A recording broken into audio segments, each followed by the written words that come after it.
என்கோடர்னா என்ன தெரியுமா? Multiple இன்புட்ஸை binary அவுட்புட்டாக convert பண்ணும் டிஜிட்டல் சர்க்கிட் தான் என்கோடர். இதுல 4 இன்புட்ஸ் இருக்கும். D0, D1, D2, D3.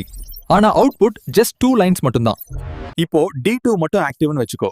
அப்போ என்கோடர் அதுக்கு பைனரி வேல்யூவா கன்வெர்ட் பண்ணும். அதனால் அவுட்புட் 10 வரும். ஒவ்வொரு இன்புட்க்கும் தனி பைனரி கோட் இருக்கும். D0க்கு 00, D1க்கு 01, D2க்கு 1010, D3க்கு 11. சரி, தியரி புரிஞ்சிடுச்சு. ஆனா என்கோடர் ரியல் லைஃப்ல எங்க யூஸ் ஆகுது தெரியுமா?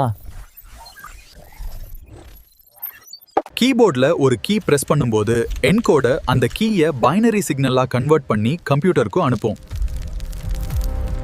கீபோர்ட் மட்டும் இல்ல, ரிமோட், எலவேட்டர், கால்குலேட்டர் இப்படி நிறைய டிவைசஸ்ல என்கோடர் யூஸ் ஆகுது. நெக்ஸ்ட் ரியல்ல டிகோடர் எப்படி ஒர்க் ஆகுதுன்னு பார்க்கலாம்.